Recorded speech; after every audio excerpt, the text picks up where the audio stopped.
how she get it. Made a couple racks, I never asked her how she get it. City girls love to have fun in the city. City girls love to have fun in the city. City girls love to have fun in the city. City girls love to have fun. Hi everyone, thank you for joining Connect with Christina and my dear friend Nathan Kohlerman with NeuIntention. He is the founder and operator of this awesome company, and he's gonna spend this wonderful afternoon with us. Say hi. Heyo. I'm excited for this. First of all, we have to shout out our friend Nadim, because that is how we met. At his birthday at Maple and Ash. So, Demo, we love you. Love you, bro. Pull the mic a little closer to you. Do I have to redo everything? No. Oh, okay, No, cool. no. All right, before we start, can you just share something amazing about Demo? Demo is my moon brother. He is, one of the closest and greatest friends, brother, that I've always wanted, never really had. He's a great mentor, brother, friend, just a really, really wise young man. Like, that dude is stacked with knowledge. Like, he'll blow your mind. And continues to learn. Like, it's insane. It's inspiring, really. Nadim Al Hassan. I hope I said that right. Yeah, with I think you Big did. Bros. I think you did. Okay, Nathan. It's a little hard to say because I call you by your longer name, like you're in trouble. But The Laguna name? yes. I'm excited to have you here because I know that you have this purpose that you play in our community and that you do make a difference. And I love that it's so specific. So can you share with our viewers what it is that you do? Yes, I can. So I've been a health and wellness coach for the last, let's say, 6-7 years, right? Until I got out of the military. And, I was always trying to help people out of pain, right? From a physical place, mostly. And I went really far, right, with that. And I've helped a lot of people.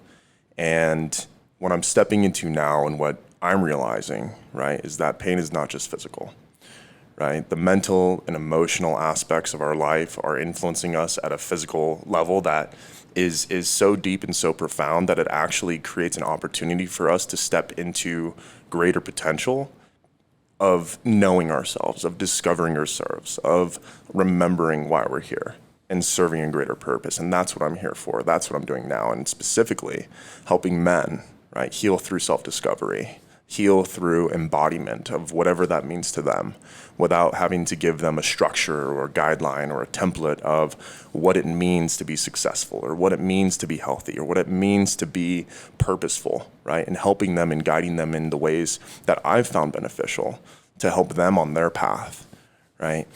And, something that has been widely apparent for a really long time with me is addiction. Right, looking at addiction and looking at our patterns and understanding that, the things that we do every single day become our addictions. The cell phone in your pocket is the addiction, right? The amount of time that you go to work is the addiction. But when we really look at addiction and we really look at our patterns and our behaviors and what we're doing on an everyday basis, we have to ask, what are we avoiding? What are we neglecting? What are we hiding from? Which ultimately is everything within.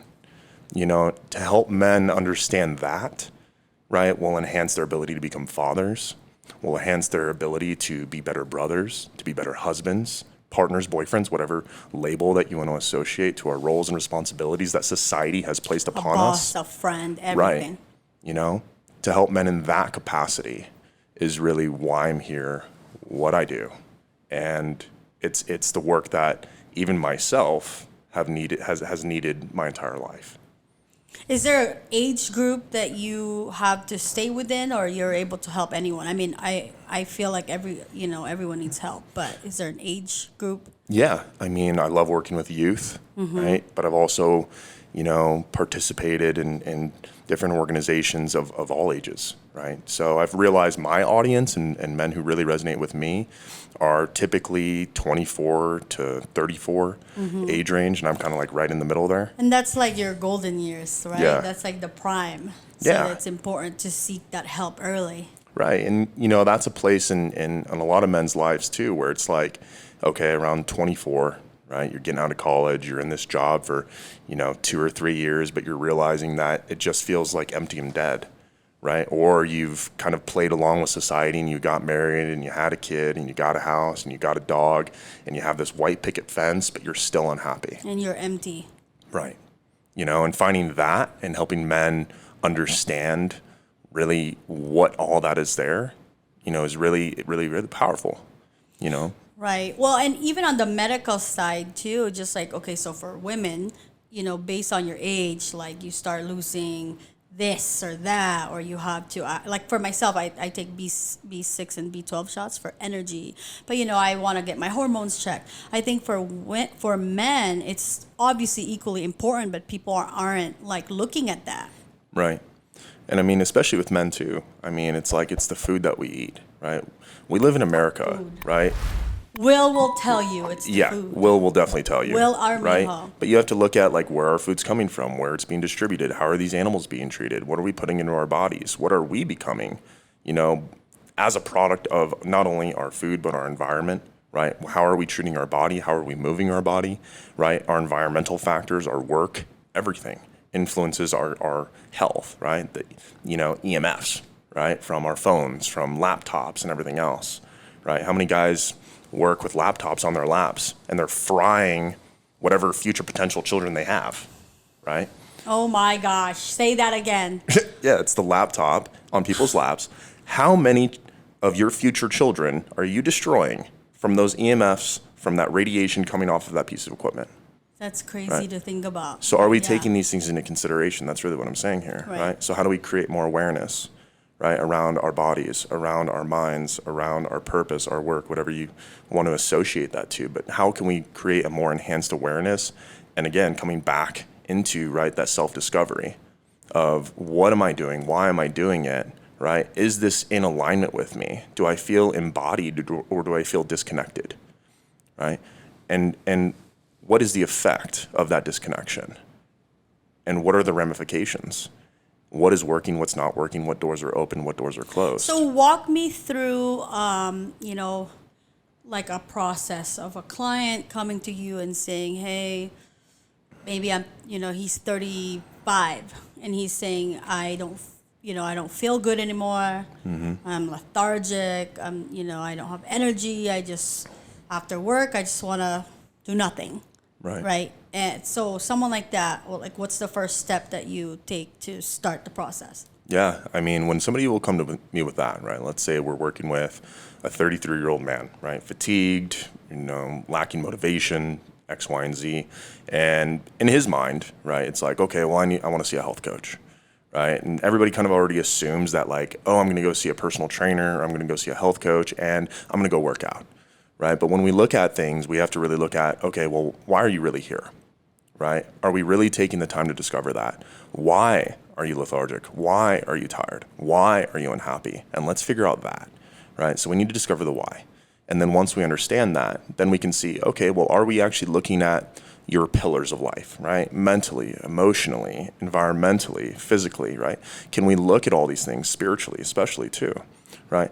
Do we feel as though there's a complete peace, right?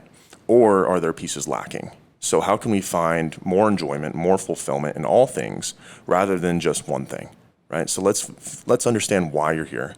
Let's understand what your intent is. Let's set the intention, hence my brand name, NeuIntention, right? And then let's develop an individualized roadmap, right, to your overall embodiment optimization, and most importantly, the remembrance of who you really are, right?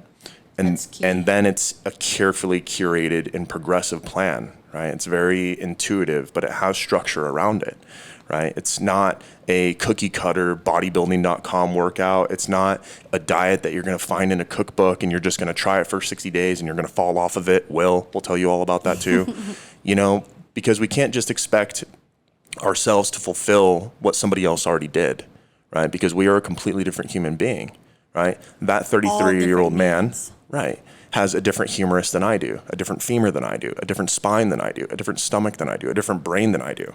So why do I feel like what I'm going to do for this man, I can do for somebody else over here? Or I'm going to pass down something I've already done? Doesn't make sense. You know, we should be developing that individualized roadmap to help people not only heal, but optimize every area of their life. And then taking an approach that, you know, identifies what self-limiting beliefs we have. What are the deep-rooted subconscious blocks? What was that childhood development like? What did you actually experience that formed your view of yourself in the world, right? And where did you believe that you had to do this every single day and push yourself to the brink of burnout every day, every week, because someone told you that you have to do this or you're not going to be successful. And if you're not successful, you're not going to be happy. If you don't have that car, if you don't have that house, if you don't have that watch, if you don't have those shoes, you're not good enough. So how do we find a way to, let's say, if you are going to do that, right? What needs to be done and how do you need to take care of yourself in order to do that every single day? Because chances are you're doing that every fucking day and you're not taking care of yourself. You're not putting yourself first. You're putting all your roles and responsibilities and your duty and your titles and your paycheck before your health, before your wellness, before your mind, and before your body. Do you find that when people like reach out to you to try to start this process, are they, I mean, obviously they came to you, but like at some point, are they like stubborn, or are they all the way in usually and ready to like make these changes? Yeah, I mean, that's why I have people apply to work with me. You know, I only want to work with the people who are ready to change. You know, we were just having a conversation before we started recording this that you can lead a horse to water, but you can't force it to drink. And if somebody is stubborn and stuck in their own ways, I can't help someone who doesn't want to be helped. You know, but people do want help. Mm-hmm. Some people do want help. They just don't know where to go. And so when they go to you, that process is like how long? From the time you figure out their why and then like the first step to whatever it is that you, you know, set for, because you said it's individual, which right.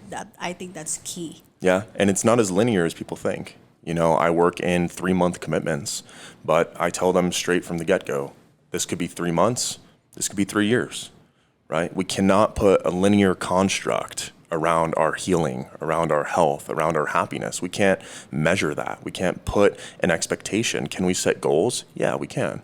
But let's be more attached to the process rather than the result that we're seeking. Mm-hmm. Let's actually feel through this and intuitively understand what it is we're doing with every step that we take, rather than the entirety as a whole. So there is no linear pathway. There is no set amount of time, right? That intake could be 15 minutes. That intake could be 3 hours, right?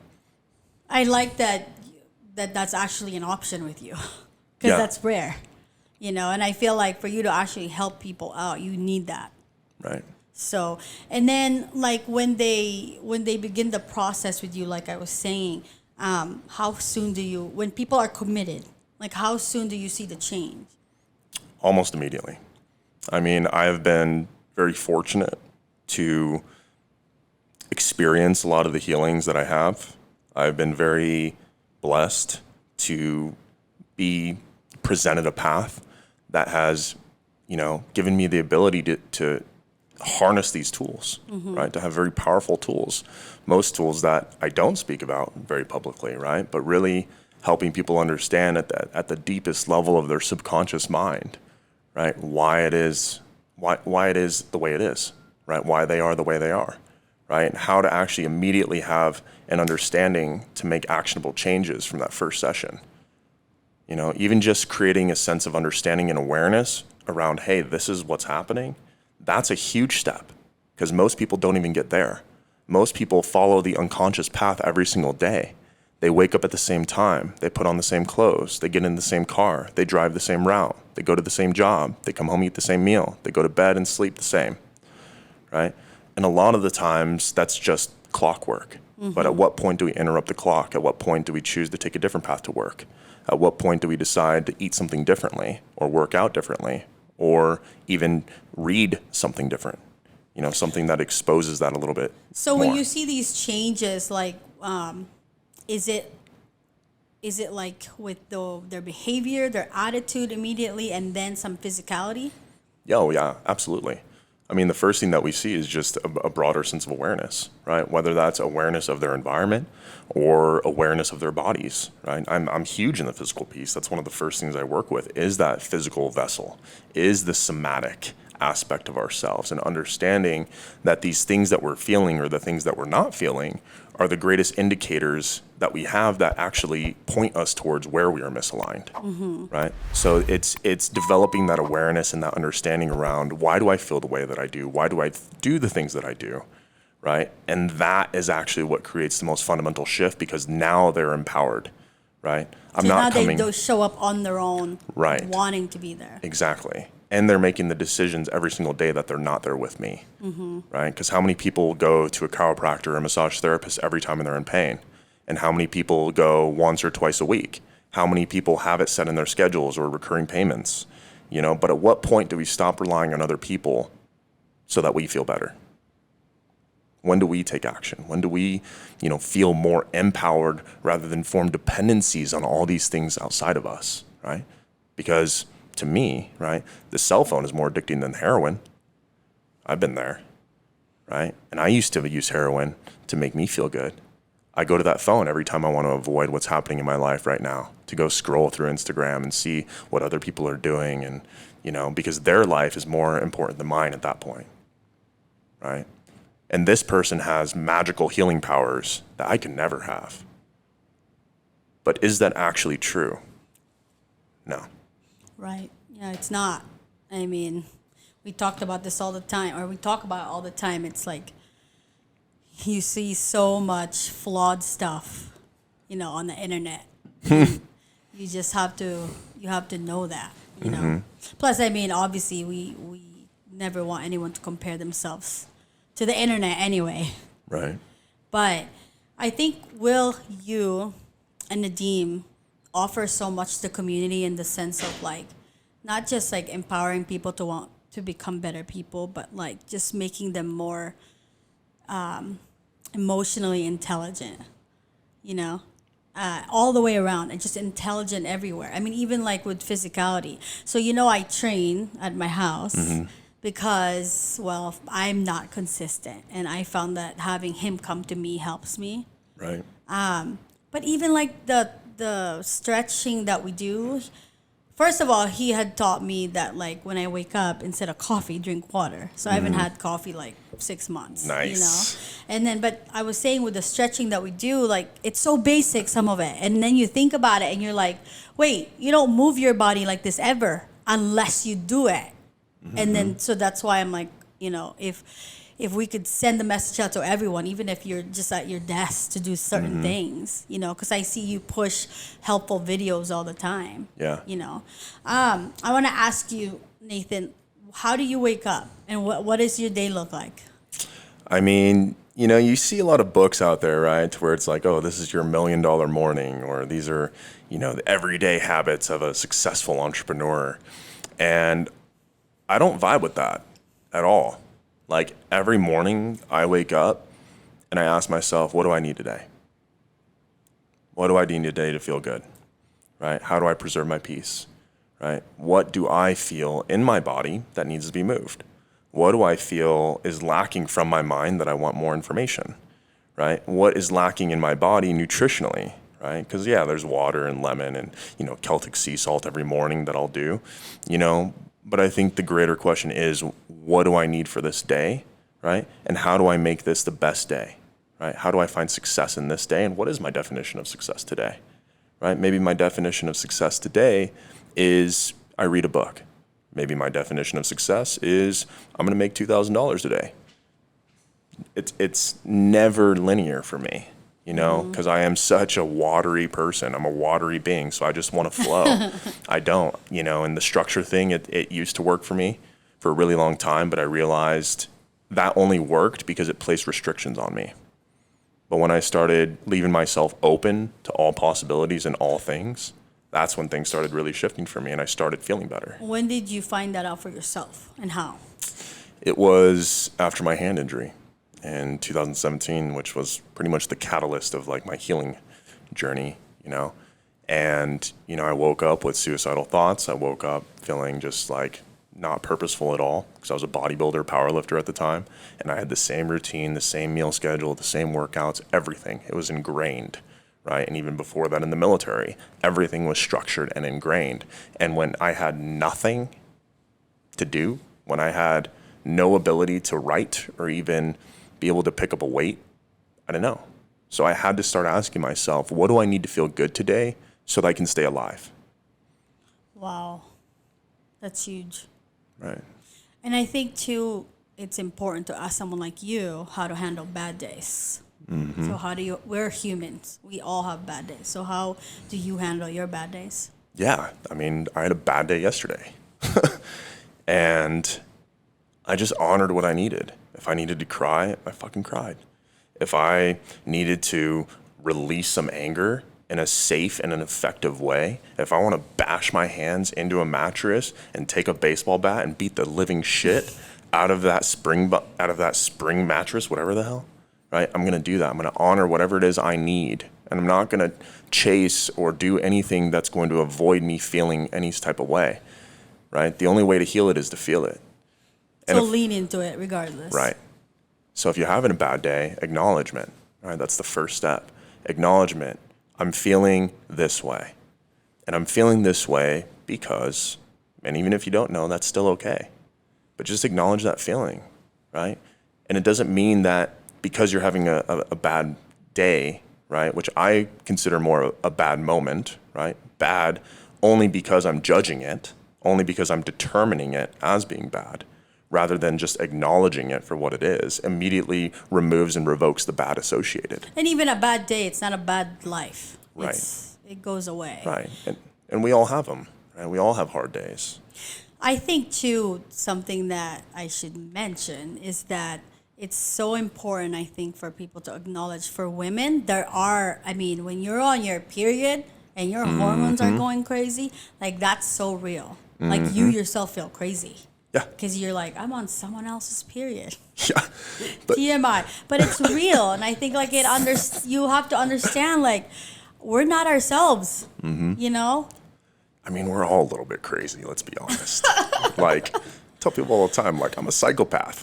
But not in, like, the weird, like, way that people think on, like, serial killer stuff. Yeah. It's like, I have some fucking sinister thoughts, right? I don't do lines. I love that you're honest, but Yeah. I swear to God, it's just, we're all sharing this whole big world, and we all go through it. And I really get upset when, there's a thing of course, you're going to be a positive person, but to not be realistic about what you're feeling or being, your current situation, I think that you're just doing yourself a disservice. Yeah, and I mean, it even goes back to as far back as we can remember. Like, who told us it wasn't okay to cry? Who told us to stop crying, right? Was it mom? Was it dad? Was it the babysitter? Was it our teacher? Was it our sensei, right? Which was my case, right? And what did we actually believe? When did we believe that it wasn't okay to feel something? When it wasn't okay to think something?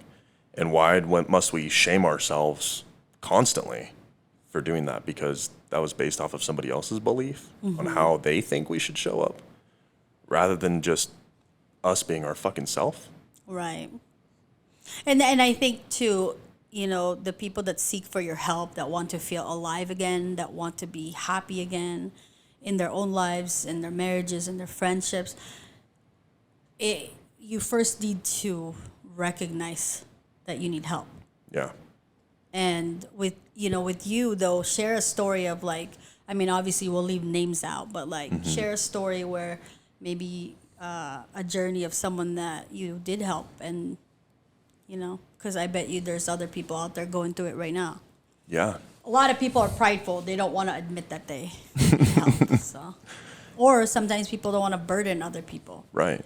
But Yeah, I mean, even one of my more recent clients, he was in a place where, he just didn't have much, right? He was successful, and he had the job, and he had the money, he has the looks, the accent, all this stuff, right? And, he just kept finding himself in these relationships. He kept finding himself abandoning himself. He kept finding himself people-pleasing. He kept finding himself doing everything for everyone else but himself, right? And mind you, when we started working together, we were about maybe six months away from him being a father, and him not being able to even see that child, him being separated by the ocean nonetheless, right? Because it was an international relationship that they had, and she had went home and he was alone. Oh, wow. Right? And having to battle these things. And, you know, specifically, he came to me for codependency, right? And that's where a lot of codependency shows up, and people pleasing, abandoning of self, right? Because there's always one side that's trying to latch on and the other side that's enabling it, right? And he was the enabler, right? Every single time. And he wanted to break that pattern, right? And now, right, he's a dad. Now he's actually able to put in place boundaries, right? To say no, to not feed into her games that she wants to play because she's still reaching and still reaching and still reaching, and she just wants him to grab that hook so she can reel him in. But he's saying no, right? And even just the awareness he has and the happiness and the confidence that he has now, because he's not going into those patterns, he's not feeding into those games, he's not allowing anything outside of him to pull him away from his truth or his purpose or his meaning of life. And that's amazing, because that is allowing him to show up now more fully for that child, regardless if it's separated by the ocean, because that's energetic. That bond is never broken, ever. And that's something he gets to take with him for life. That's awesome. Talk to us a little bit more about the codependency and like the traits of it. I know you went over some of it, but like more. Yeah.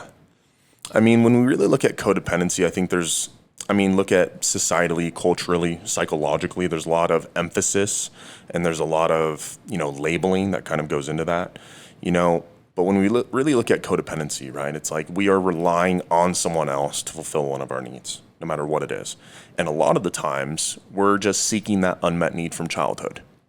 So if we were never cared for by our parents, right, we have now placed that responsibility onto that person who we're with, right? If we had to be self-sustaining always, our parents weren't there, and we had to cling on to this idea of individualization, of the identity that I must be my own superhero, right?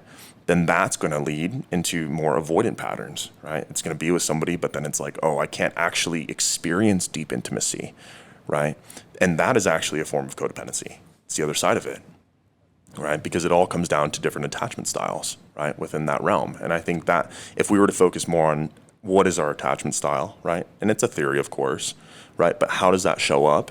And how do I actually behave when that need isn't met, right? Then we can actually heal codependency. NeuIntention is not just a physical aspect. You're doing everything else. Right. I mean, it's wellness, right? And we can't just say that wellness happens in the gym, right? Wellness is our mental health. It's our emotional health. It's our environmental health. It's everything, our occupational health, right?